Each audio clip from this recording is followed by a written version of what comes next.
Ibu tunjukkan pada saya, mohon izin, kalau infak kemana ibu lakukan pertama? Ya? Keluarga, siapa lagi? Halo? Baik, tahan sebentar, sudah cukup. Ya, tahan sebentar, pelan-pelan. Kalau sudah ada harta dan sudah paham Allah berikan lebih, maka keluarkan ayat-ayat terkait bimbingan harta. Selain zakat yang 8 golongan, Quran surah ke-9 ayat ke-60 itu, ada infak. Infak itu nanti ada 3. Nanti infak yang paling dasar, Quran surah kedua ayat 215. Sebelum keluar ini dulu. Bukan zakat ya, infak. Ya, bukan zakat tapi apa?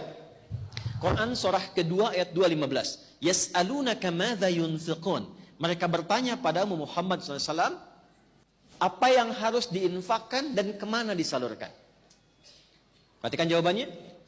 Qul ma anfaqtum min khair falil walidain.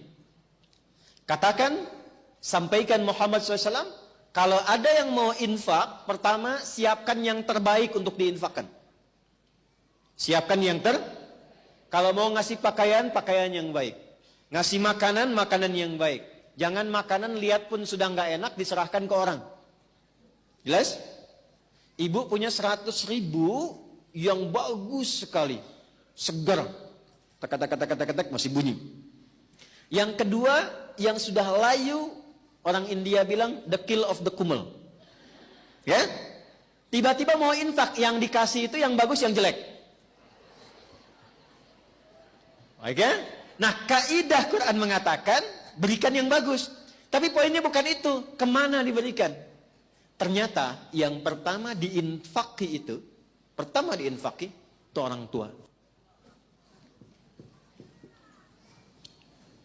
Orang tua tidak menerima zakat, ingat. Tidak dizakati. Sekalipun terlihat orang tua kesulitan dalam ekonomi, maka yang pertama ditanyakan pada diri kita, Anda anaknya kok bisa membiarkan demikian? Jangan pernah menyimpulkan dizakati. Ustaz, ayah saya boleh nggak dizakati? Kan fakir juga. Marah. Kenapa Anda anaknya membiarkan ayahnya fakir? Kenapa Anda biarkan ibu kesulitan? Sementara Allah titipkan pada Anda harta yang berlimpah. Kalau di surat Al-Ahqaf ayat 15 itu sindirannya tajam. Kamu merasa kaya, merasa hebat, merasa sukses. Padahal 70% dari saham kesuksesan itu adalah tangisan ibumu yang saat kamu masih kecil memohon kepada Allah di malam hari. Jangan jadikan anak saya seperti saya, ya Allah. Tinggikan derajatnya, banyakin ilmunya, nyamankan tidurnya. Padahal bapakmu yang peluh keringatnya itu yang saat mencangkul di sawah. Serabutan bekerja. Sekarang kami simpulkan itu karena jasamu. Karena kerja kerasmu. Karena itulah ketika seseorang sukses, bahkan usia 40 tahun, itu langsung dibimbing oleh Allah supaya tidak lupa dengan bagian pertama ini. Doanya langsung di Quran surah ke-46 ayat 15. Rabbi auzi'ni an ashkura ni'mataka allati an'amta alayya wa ala walidayya. Itulah sebabnya kenapa orang tua diikutkan di situ. Orang tua sudah meninggal, tidak putus infak. Ini sebentar lagi mau kurban. Boleh berkurban. Ya, di atas namakan yang telah wafat boleh. Boleh. Ya. Dan itu sudah banyak hadisnya tentang itu. Kemudian misalnya, alhamdulillah saya punya uang 50.000. Apa yang paling mudah dilakukan? Beli mushaf misalnya. Kasih ke penghafal Quran. Niatkan kepada Allah untuk berbakti kepada kedua orang tua. Itu setiap dibacakan ngalir pahalanya.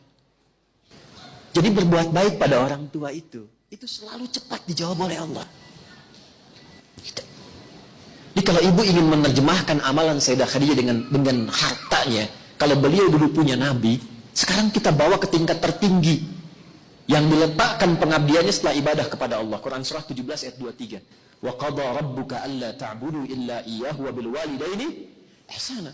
Makanya Ibnu Abbas radhiyallahu taala anhuma, beliau sampai berfatwa begini, saya tidak melihat amalan terbaik yang bisa dilakukan untuk mendapatkan rahmat Allah atau kama qala kecuali birrul walidain. Bakti pada orang tua. Sekalipun sudah meninggal, tetap muliakan, minimal dengan doa. Masih ingat kan doa yang melahirkan jariah? Waladin salihin yad'u. Doa anak soleh. Nah, sepanjang masih hidup, ibu jangan simpulkan, saya rasanya belum solihah. Kalau begitu jadi solihah. Dekati Allah. Dekati Allah. Dan saat sudah ibadah itu berdoa. Ibadah yang sudah dilakukan setelah beramal soleh, itulah doa anak soleh. Sholat amal soleh bukan?